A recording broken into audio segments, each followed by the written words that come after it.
We kicked off this adventure straight from the airport. Because clearly, rest is for people who make sensible life choices. Not us. 4 hours on the road to Udawalawa. 4 whole hours. Somewhere between this is exciting and why is my spine shaped like a question mark? We officially entered what I like to call Delulu expedition mode. The mission? Safari. Elephants. Discovery Channel dreams. Zero chill. Next morning, safari day. Alarm goes off at a time that should honestly be illegal. We drag ourselves out of bed like confused zombies, but with just enough excitement to function. Because today, we enter the wild. We hop into the Jeep, and this is not a smooth luxury ride situation. No. This is a hold on to your soul and your snacks kind of ride. The road? Not really a road, more like a suggestion. And then we enter the park, Udawalawa National Park, famous for one thing above all, elephants. And not just maybe we'll see one if we're lucky kind of elephants. No, this place is basically an elephant neighborhood. Within minutes, boom, first elephant sighting. And not in the distance, not hiding behind a tree, right there. Just casually existing like, yeah, I live here, you're the visitor. Let me tell you something about seeing elephants in the wild.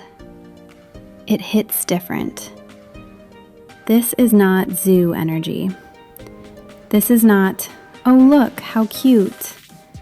This is, wow, you are massive, majestic, and could absolutely ruin my day if you felt like it. Udawalawa is home to hundreds of elephants, and what makes it special is that you can see them all year round. Why? Because of the Udawalawa Reservoir. This massive water source basically turns the park into an all-you-can-drink buffet for wildlife, which means animals don't migrate far, which means we get VIP access to elephant life. And oh, we saw them everywhere. Left side, elephant. Right side, elephant. In front of us, elephant traffic jam. At one point, I was like, are we in a safari, or did we accidentally crash an elephant family reunion? And the babies. Oh, my heart. Tiny elephants wobbling around like oversized puppies, trying to keep up with their moms, flapping their ears like they're testing out new features. Meanwhile, I'm in the Jeep, whisper screaming, "Look at the baby!" As if the elephant didn't already notice the noisy human in the moving box.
Fun fact time, because we're educational now.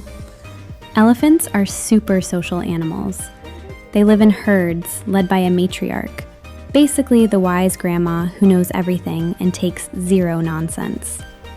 She decides where to go, when to move, where the good snacks are. Honestly, life goals. We spent 4 hours inside the park. 4 hours. And somehow, it felt like both 5 minutes and a full body workout. Because every few minutes, something new would appear. Water buffalo chilling like they own the place. Peacocks strutting like runway models. Birds doing aerial acrobatics like it's a live show. And then, crocodile. Now, spotting a crocodile is not as dramatic as you'd think. Because they don't announce themselves. They don't wave. They don't move. They just lie there, looking like a suspicious log, until your guide goes, "That's a crocodile." And suddenly that log becomes the most terrifying thing you've ever seen. Also, can we talk about the heat? Because the sun was not playing around. This was not warm tropical glow. This was, I am personally being cooked. At one point, I wasn't sure if I was sweating or just slowly evaporating. But somehow, no one cared. Because every time we thought, okay, maybe we've seen enough elephants, another one would appear, and we'd lose our minds all over again. There's something about watching animals in their natural habitat that just resets your brain. No Wi-Fi, no notifications, no emails asking you to circle back on anything. Just life. Simple, wild, real.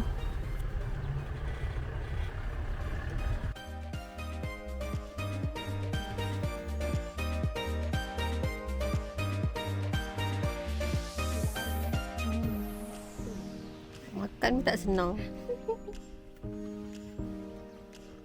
Pel. Si Tono.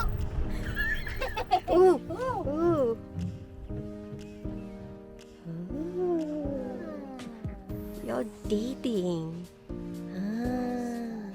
My love. Yes. Yes. Come to Papa. Yes. Why are you so late? I've been waiting for so long. Huh? Until I get burned.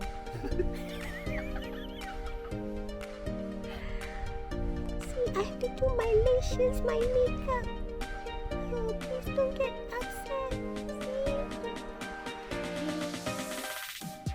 See? Ma, tu keluar lagi. See? Yay. How dare you cheat on me? Cerita 3 segi. You said you're going to work, but you met your lover. How dare you, asshole? Yeah. You shy cat.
At one point, we stopped near the reservoir. The water stretched out like a mirror, reflecting the sky in that dreamy, almost fake-looking way. And there, in the distance, a herd of elephants slowly walking across the landscape, silhouetted against the light. It was quiet. No one spoke. Because sometimes, you just don't need to. And then, of course, our Jeep decides to remind us who's in charge. Bumpy road, sudden turn. I nearly became one with the seat in front of me. My spine? Gone. My dignity? Also gone. But the vibe? Still immaculate.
Another fun fact before we wrap this wild ride. Udawalawa was established in 1972. It was created mainly to protect the watershed of the reservoir, but it quickly became one of the best places in Sri Lanka to see elephants in the wild. So basically, accidental greatness. As the safari came to an end, the sun started softening. That golden hour glow kicked in. Everything looked warmer, calmer, like the park was gently saying, "All right, show's over. Come back another day." We drove out slowly, covered in dust, slightly dehydrated, definitely sore. But also, completely happy. Because this wasn't just a safari. This was a 4-hour roller coaster, a live documentary, a comedy show, and a full-on wow, the world is actually amazing moment. All rolled into one. So yeah, we came for elephants. But we left with stories, laughter, and a deep respect for these gentle giants who just casually walk around like kings and queens of the land. And just like that, our National Geographic episode ends. No script. No filter. Just pure, wild magic.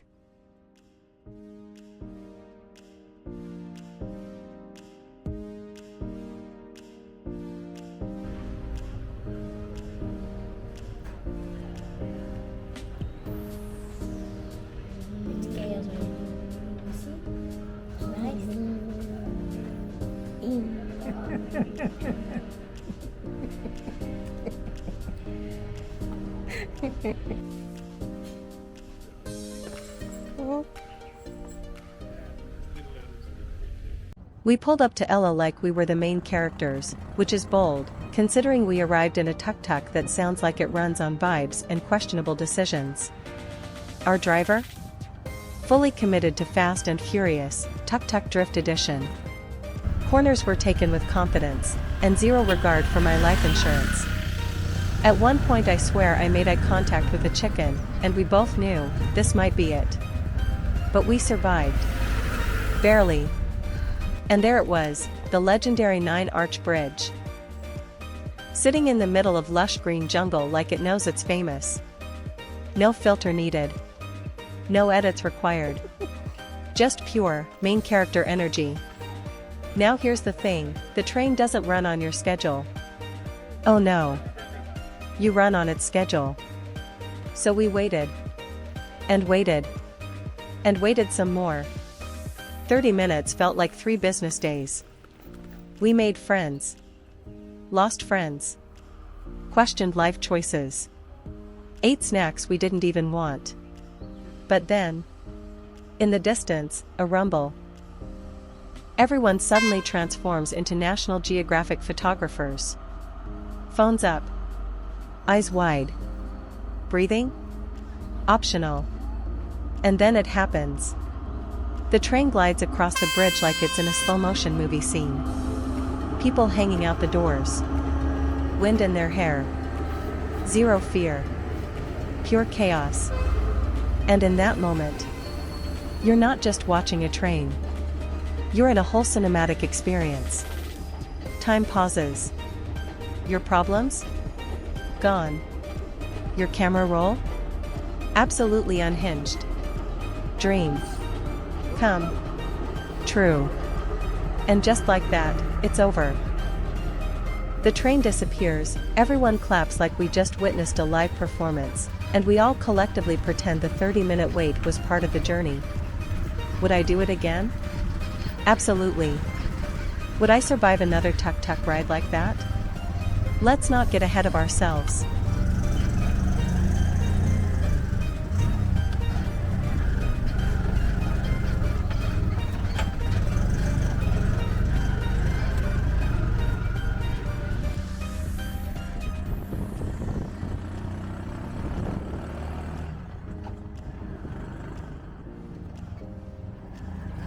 Alright, round 2 with the tuk-tuk.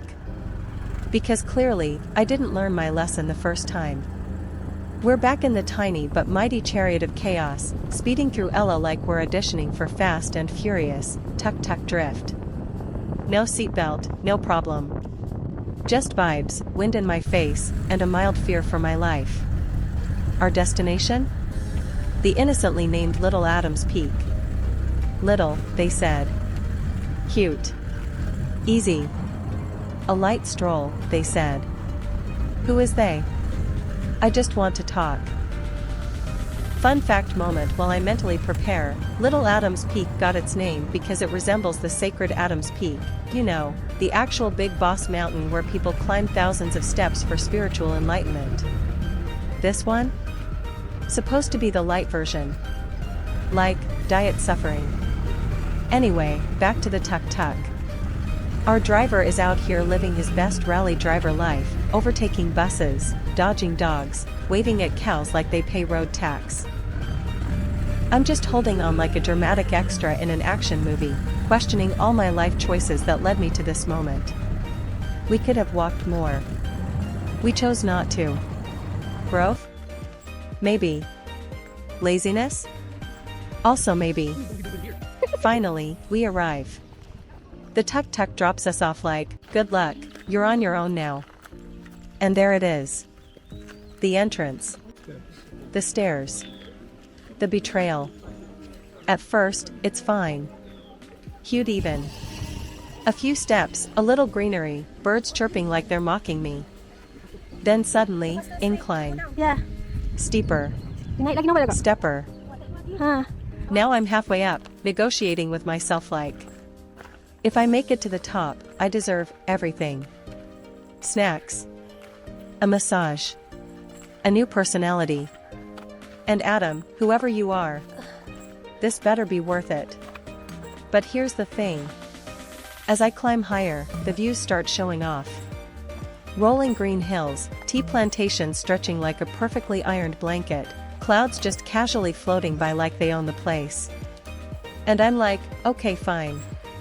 You win, Sri Lanka. This is, actually magical. Okay, Adam. You better be worth it.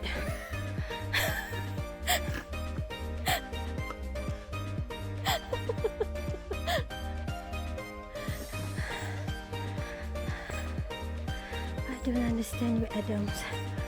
Why?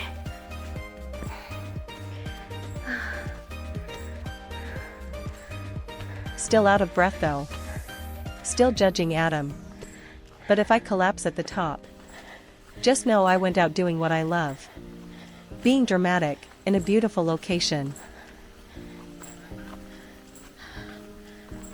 Standing at the top of Little Adams Peak, first of all, who named this little? I would like a word. A serious word.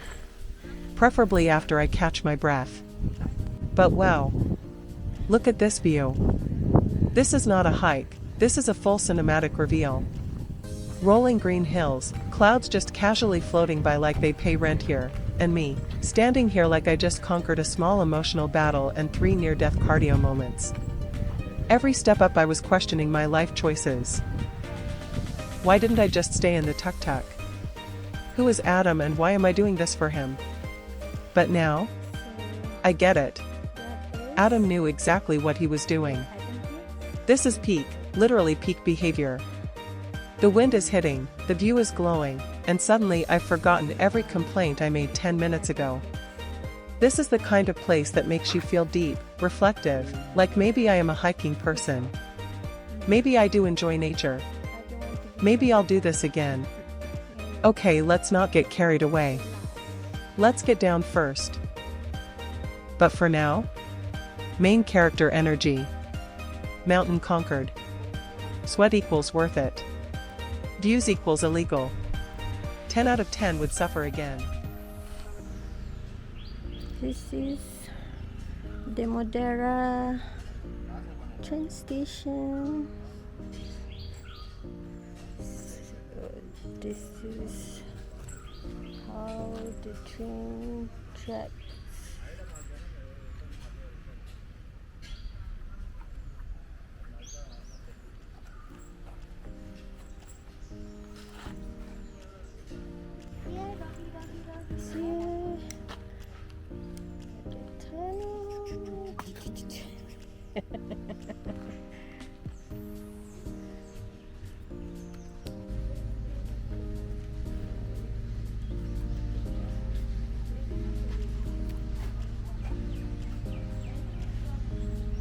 Sing. Ta-da! Welcome aboard, the most financially responsible decision you've ever made, and somehow the most emotionally expensive. Ticket price? 15 cents. 15 cents. At this point I'm not even sure if I bought a train ticket, or accidentally donated to history. We're starting from Damodara, heading to Ella, a journey so short, it's basically a trailer, but somehow delivers full movie energy. You sit down thinking, okay, quick ride, chill vibes. Next thing you know, you're hanging halfway out the train like you're auditioning for a travel documentary. And let's talk about this train. No air conditioning. Windows wide open. Doors? Optional. Safety? A suggestion. But vibes? Immaculate. Herb. This railway line dates back to the British colonial era, built in the early 1900s. Not for tourism. Oh no, this was serious business. They built this track to transport tea from the hill country all the way to Colombo. So basically, this train exists because someone in London wanted their afternoon tea on time. Respect. Hot beverage face with tears of joy. Now here's where things get spicy.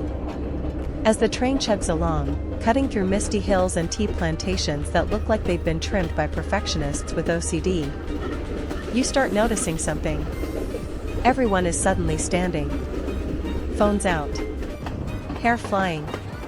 One leg inside the train, one leg questioning life choices. Because we all know. The moment is coming. And then, out of the green jungle like a cinematic reveal. Boom. The 9-arch bridge. Not just a bridge. A full-blown main character. This beauty was built around 1919 to 1921, over 100 years ago. And here's the wild part. They were supposed to build it with steel. But then, World War I happened. Steel got redirected for war, and the builders were like, well, guess we freestyle now. So they built this entire massive bridge using stone, bricks, and cement. No steel. No shortcuts. Just vibes and determination. Meanwhile today, we can't even build IKEA furniture without crying.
The bridge has 9 elegant arches, stretching across a lush valley like it's casually flexing on every modern bridge out there. And the nickname? Bridge in the Sky. Because apparently being iconic on the ground wasn't enough. As the train slows down to cross it, time literally slows down with it. You feel the wind rushing past your face. Below you, a sea of green jungle. Above you, clouds just casually floating like they paid premium tickets. And suddenly, everyone on the train becomes the same person. Leaning out. Smiling like they've found inner peace. Risking their life for just one more shot. Your camera roll? Finished. Your dignity? Gone. Your happiness? Through the roof. And the craziest part? This whole magical, cinematic, once-in-a-lifetime experience lasts about 15 to 20 minutes. That's it. Shorter than your morning scroll on your phone. But somehow, way more meaningful. You don't even have time to sit back down properly before it's over. And as the train rolls into Ella, you're just sitting there like, wait, that's it? But also, okay, I would do that again immediately. Because somehow, 15 cents bought you a history lesson, a nature documentary, a mini adrenaline rush, and 300 identical photos you refuse to delete. This isn't just a train ride. It's a moving time capsule. A rolling postcard. A budget ticket to a luxury experience your soul didn't know it needed.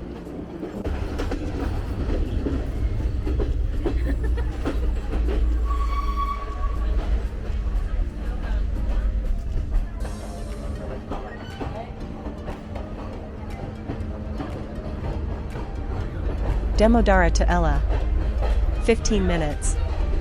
15 cents. And somehow, a memory that lives rent-free forever.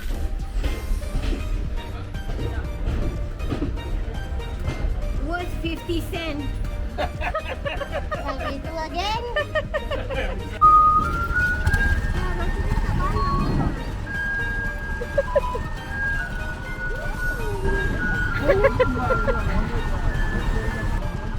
Vegetarian.